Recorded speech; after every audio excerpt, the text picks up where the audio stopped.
कभी सोचा है क्या सिर्फ एक दिन किसी देश की पूरी कहानी बता सकता है? तो आज हम यही करने वाले हैं। चलिए चलते हैं 17 सितंबर 2025 के 24 घंटों में। ये एक ऐसा दिन था जो हमें भारत की सोच, उसकी रफ्तार और उसके इरादों के बारे में बहुत कुछ बताता है। तो इस दिन को समझने के लिए हम इसे 3 हिस्सों में देखेंगे। पहले बात करेंगे कि ये दिन इतना खास क्यों था। फिर देखेंगे कि देश के अंदर क्या बड़े काम हो रहे थे। और आखिर में नजर डालेंगे कि दुनिया भर में भारत की क्या भूमिका रही। तो चलिए शुरुआत करते हैं दिन की उस सबसे बड़ी खबर से जिसने पूरे देश में चर्चा का माहौल बना दिया था। स्क्रीन पर ये जो नंबर है 75, ये उस दिन की सबसे बड़ी वजह से जुड़ा है। 17 सितंबर को प्रधानमंत्री नरेंद्र मोदी का 75वां जन्मदिन था और जाहिर है इस मौके पर देश भर में कई तरह के कार्यक्रम हुए। पर इसमें एक दिलचस्प बात थी। नई दिल्ली में जो मोदी महोत्सव हुआ वो सिर्फ एक सेलिब्रेशन नहीं था, बल्कि इसे एक बड़े मकसद के लिए इस्तेमाल किया गया।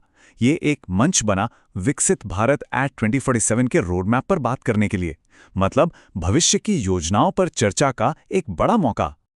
लेकिन दिन सिर्फ राजनीति के बारे में नहीं था। इसी दिन भारत ने अपनी एक महान सांस्कृतिक हस्ती को भी याद किया। भारत रत्न डॉक्टर भूपेन हजारिका की 100वीं जयंती पर गुवाहाटी में 100 रुपए का एक खास सिक्का और एक डाक टिकट भी जारी किया गया। ये कला और संस्कृति के सम्मान को दिखाता है। तो चलिए अब आगे बढ़ते हैं और देखते हैं कि ये जो विजन की बातें हो रही थीं वो जमीन पर कैसे उतर रही थी। देश बनाने के लिए क्या ठोस कदम उठाए जा रहे थे।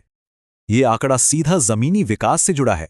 ये वो रकम है जो बिहार और पश्चिम बंगाल में शुरू किए गए कई इंडस्ट्रियल और इंफ्रास्ट्रक्चर प्रोजेक्ट्स पर खर्च होनी थी। इससे साफ है कि देश के पूर्वी हिस्से के विकास पर कितना जोर था। लेकिन जैसा कहते हैं, विकास सिर्फ सड़कों और इमारतों का नहीं होता, लोगों का भी होता है। और इसी सोच के साथ महिलाओं और बच्चों की सेहत को बेहतर बनाने के लिए एक नया राष्ट्रव्यापी अभियान शुरू किया गया, स्वस्थ नारी सशक्त परिवार अभियान। और इसी दिन महिला सशक्तिकरण की एक और जबरदस्त मिसाल सामने आई। मुंबई से समुद्र प्रदक्षिणा को हरी झंडी दिखाई गई।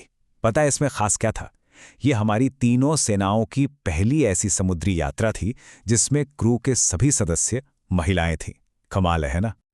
इसके अलावा देश के प्रशासनिक और वित्तीय ढांचे को मजबूत करने के लिए भी कुछ बड़े फैसले हुए।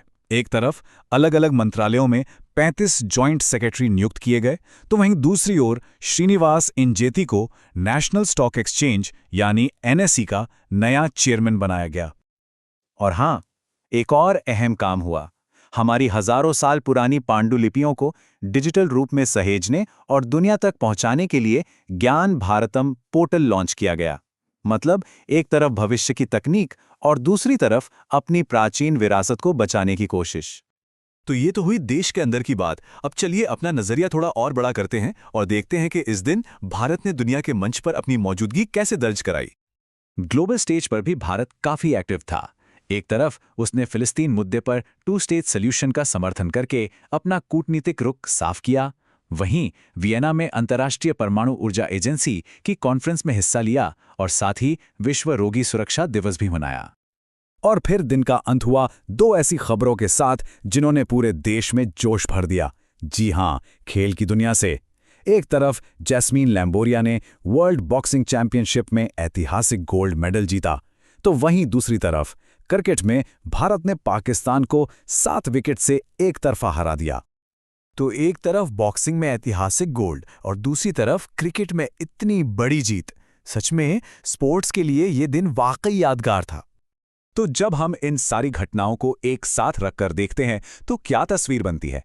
ये एक ऐसे देश की तस्वीर है जो एक ही वक्त पर अपने भविष्य के बारे में सोच रहा है, अपने लोगों की परवाह कर रहा है और दुनिया में अपनी जगह भी बना रहा है।